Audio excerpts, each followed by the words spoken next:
As Chief Customer Officer, one of the first things I wanted to do was hear the voice of the customer.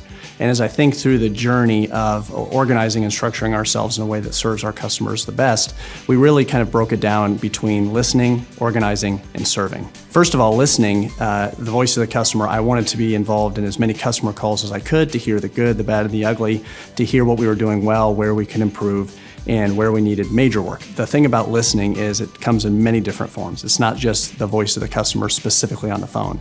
The voice of the customer can also speak through various forms of data, how often they're using the product, doing things like Net Promoter Scores or NPS, which is the traditional how likely would you recommend Vector Solutions to a friend or colleague.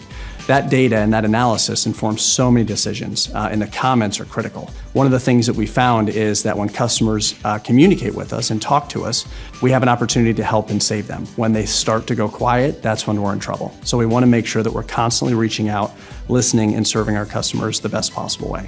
The next is organizing. One of the things that we needed to do within our organization, we're made up of many different acquisitions, was to structure and organize ourselves in a way that allowed ourselves to service the customer in the best possible way. I often refer to the analogy of the fourth grade soccer team.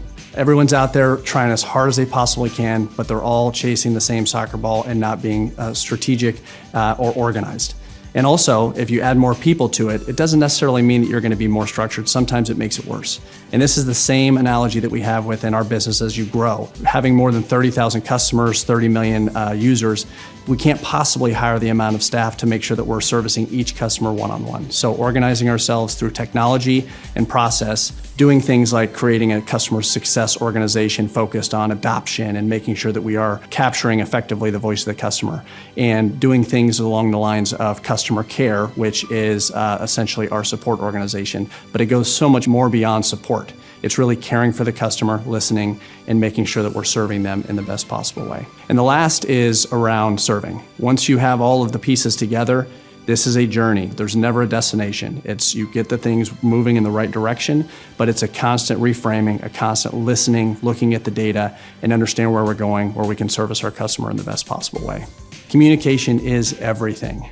Today, there's so many different ways to communicate through apps, through chat, through text, etc. 10 years ago, it was really kind of through email and a lot of phone. Today, hearing from the customers is critical. As we talked about before with listening, through data, through having customer conversations, etc., we need to make sure that the communication continues to flow and we hear from them to exceed their expectations. And my hope is that we hear from you. My hope is that I hear from you. You can contact me directly, contact my team directly to make sure that we're exceeding your expectations and you're getting the value out of our products that you deserve.